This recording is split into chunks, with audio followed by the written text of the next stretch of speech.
తమిళనాడులో మరికొద్ది రోజుల్లో ఎన్నికలు జరగబోతున్న నేపథ్యంలోనే రాజకీయాలన్నీ పూర్తి స్థాయిలో వేడెక్కాయని చెప్పుకోవాలి. అయితే చూసుకుంటే ముఖ్యంగాను విజయ్ టీవీకే పార్టీ అధినేత విజయ్‌కి సంబంధించి మాత్రము చాలా గట్టిగానే ప్రత్యర్థులు ఏదో ఒక రకంగా దాడి చేసే ప్రయత్నం జరుగుతోంది అనైతే అర్థమవుతూ ఉంది. ముఖ్యంగా బీజేపీకి కూడా విజయ్ గట్టి పోటీనిస్తున్నారు అనేది కూడా ఇక్కడ వారు చేస్తున్న ఆరోపణలను బట్టి ఇక్కడ అర్థం చేసుకోవచ్చు. అయితే బీజేపీ రాష్ట్ర అధ్యక్షుడిగా ఉన్న ఆ వ్యక్తి ఆ స్థాయిలో ఉన్న నాయనార్ నాగేంద్రను అనుచిత వ్యాఖ్యలు చేయడం అనేది ఇప్పుడు ప్రస్తుతం తమిళనాట తీవ్ర దుమారం రేపుతోంది. ముఖ్యంగాను అసలు రాజకీయాలతోని ఎటువంటి సంబంధము లేని నటి త్రిషకి సంబంధించి అలాగే టీవీకే పార్టీ అధ్యక్షుడు విజయ్ దళపతికి సంబంధించి కూడా వాళ్ళిద్దరి మధ్య ఉన్న ఒక మంచి సంబంధాన్ని ఒక అసభ్యకర సంబంధంగా చిత్రీకరిస్తూ గూడా ఆయన చేసిన వ్యాఖ్యలేవైతే ఉన్నాయో, ఒక రాష్ట్ర అధ్యక్షుడిగా ఒక పార్టీలో ఉన్న మంచి స్థాయిలో ఉన్న అధ్యక్షుడిగా ఆయన ఇటువంటి వ్యాఖ్యలు చేయడం అనేది మాత్రము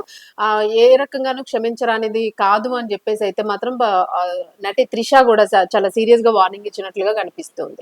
అయితే రాజకీయ వర్గాల్లో కూడా దీని గురించి తీవ్ర స్థాయిలో చర్చ జరుగుతుంది. అలాగే విజయ్‌కి మద్దతు తెలుపుతూ కూడా మిగిలిన పార్టీలు బీజేపీ మినహా మిగిలిన పార్టీల వాళ్ళు గూడా విజయ్ గురించి ఇటువంటి అనుచిత వ్యాఖ్యలు చేయడం కరెక్ట్ కాదు. అలాగే సినీ ఇండస్ట్రీలో ఉన్న త్రిషకి అలాగే విజయ్‌కి రాజకీయ పరంగాను ఎటువంటి చర్చలు లేవు మధ్యన. రాజకీయ పరంగా ఇలాంటి చిచ్చు రాజేసే ప్రయత్నం చేయడం కరెక్ట్ కాదు అని చెప్పేసి అయితే మాత్రము చర్చలైతే జరుగుతున్న పరిస్థితులైతే మనం చూసాం. మరి ఇట్లాంటి టైంలోని ఆయన చేసిన వ్యాఖ్యల పైన త్రిష చాలా సీరియస్ అయ్యారు, సీరియస్ వార్నింగ్ ఇచ్చారు అనేది కూడా అర్థమవుతుంది. అలాగే త్రిషకి సంబంధించిన న్యాయవాది ఈ విషయంలో చొరవ తీసుకున్నారు. కేసుని కూడా ఫైల్ చేస్తాము. న్యాయపరంగా మేము చట్టపరంగా మేము చర్యలు తీసుకుంటాము. దీని మీద కేసుని ఫైల్ చేయాల్సి వస్తుంది అని చెప్పేసి ఏదైతే డిస్కషన్ ఒక వార్నింగ్ అయితే ఇచ్చారో మరి దీనికి సంబంధించి నాయనర్ నాగేంద్రను హీరో విజయ్ ఉద్దేశించిన మాటలను అయితే వెనక్కి తీసుకున్నట్లుగా కూడా ఇక్కడ కనిపిస్తుంది. ఎందుకంటే చాలా సీరియస్ గా అంటే నాకు రాజకీయాలకి ఎటువంటి సంబంధం లేదు అండ్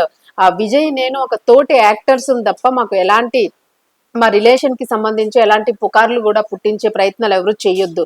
ఒకవేళ అలా గనుక చేస్తే మాత్రము ఎవరైనా సరే ఉపేక్షించేది లేదు, చట్టపరంగా చర్యలు తీసుకుంటాము అని చెప్పేసి త్రిష కూడా చాలా స్ట్రాంగ్ కౌంటర్ ఇచ్చినట్లుగా కూడా తెలుస్తూ ఉంది. మీరు ఎంత పెద్ద నాయకులు అయినప్పటికీ కూడా పర్సనల్ ఇంటర్ఫీరెన్స్ అనేది కరెక్ట్ కాదు. అసలు నన్ను ఎందుకు రాజకీయాల్లోకి లాగుతూ ఉన్నారు, అసలు నేను ఎక్కడ ఎలాంటి స్టేట్మెంట్స్ కూడా ఇవ్వలేదు అసలు. అండ్ నాకు సంబంధించి కానీ విజయ్ ఫ్యామిలీకి సంబంధించి కానీ ఎలాంటి స్టేట్మెంట్స్ బయటికి రాలేనప్పుడు మీరెవరు డిసైడ్ చేయడానికి అని అన్నట్టు.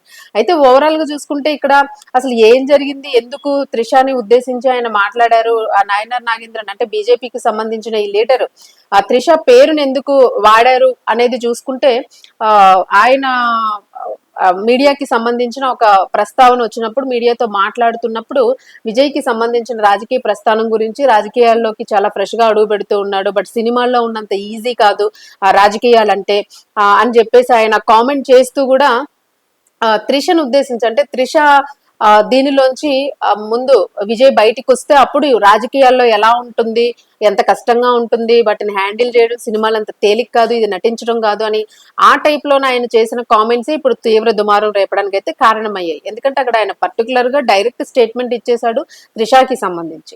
సో అది ఎక్కడా కూడా ఏ మీడియా కూడా ఎప్పుడు కూడా అంటే జనరల్ గా వచ్చే గాసిప్స్ ఏవైతే ఉంటాయో ఒక హీరో హీరోయిన్ కి సంబంధించి అట్లాంటి గాసిప్స్ గత ఎన్నో ఏళ్ల క్రితం వచ్చినాయి, మళ్ళా అవి దాదాపు 15 ఏళ్ల తరువాత మరలా వాళ్ళిద్దరూ కలిసి సినిమా చేయడం జరిగింది. 15 ఏళ్ల గ్యాప్ కూడా ఉంది వాళ్ళిద్దరికిను.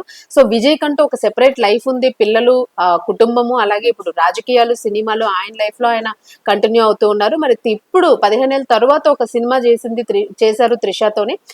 లేటెస్ట్ గాను ఒక కీర్తి సురేష్ మ్యారేజ్ కి సంబంధించిన మ్యారేజ్ లో మాత్రం వీళ్ళిద్దరూ కూడా ఒకటే ఫ్లైట్ ఎక్కడం జరిగింది. సో ఇలాంటివన్నీ మళ్ళా వెనక్కి తీసుకుని మళ్ళీ వీటిని మళ్ళీ ఒక కొత్త స్టోరీ లాగా అల్లుతూ మళ్ళీ వీళ్ళ రిలేషన్ బలపడుతోంది, త్రిష మైకంలోనే విజయ్ ఉన్నాడు అన్నట్టుగా ఆయన మాట్లాడడము. సో ఇవన్నీ కూడా ఒక బ్యాడ్ సంకేతాలు అయితే ఇస్తూ ఉంది. అలాగే ఒక అధికారంలో ఉన్న ఒక సెంట్రల్ పార్టీగా ఉన్న బీజేపీకి సంబంధించిన వ్యక్తులు ఎంత పద్ధతిగా వ్యవహరించాలి, ఎంత హుందాతనంగా మాట్లాడాలి మాట్లాడేటప్పుడు, దట్టు ఆడవాళ్ళకి సంబంధించి ఇట్లాంటి కామెంట్స్ చేయడం అన్నది ఎంతవరకు కరెక్ట్. ఎందుకంటే ఎప్పుడు కూడా స్త్రీలకు ఎక్కువ ప్రయారిటీ ఇస్తూ ఉంటుంది బీజేపీ పార్టీ. అలాగే సనాతన ధర్మం అంటుంది, మరి సనాతన ధర్మం అంటే స్త్రీని గౌరవించడం కదా.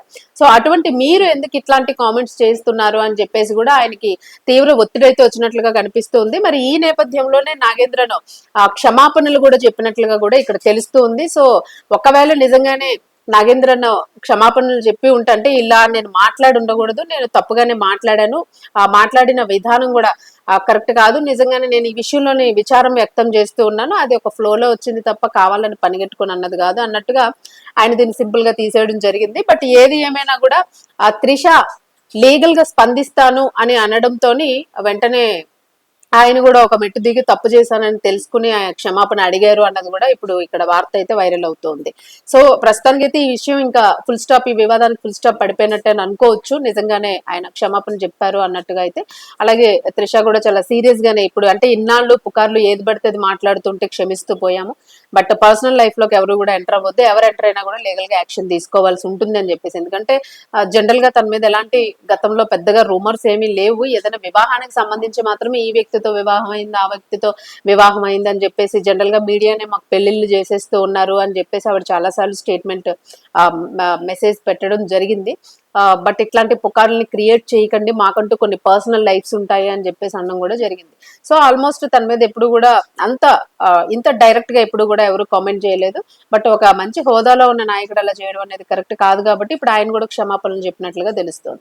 సో నిజంగానే ఎలా జరిగితే మంచిదే. మరి త్రిష కూడా కూల్ అయినట్లుగా తెలుస్తుంది. సో ఇలాంటి ఇష్యూస్ అనేవి పోటీ తట్టుకోలేక రాజకీయంలోని ఎదురు ఎదురొడ్డలేక పోటీకి తట్టుకోలేక ఇలాంటి చీప్ ట్రిక్స్ ని ప్లే చేయడం అనేది కరెక్ట్ కాదు అని చెప్పేసి కూడా ప్రతిపక్షాలు మాట్లాడుతున్న పరిస్థితి. సో ఇది తమిళ రాజకీయాలకు సంబంధించి అండ్ విజయ్ ఆ పార్టీకి సంబంధించిన ఇష్యూ. సో ఇది ప్రస్తుతం అయితే కూల్ ఆఫ్ అయిపోయినట్లుగా కనిపిస్తుంది.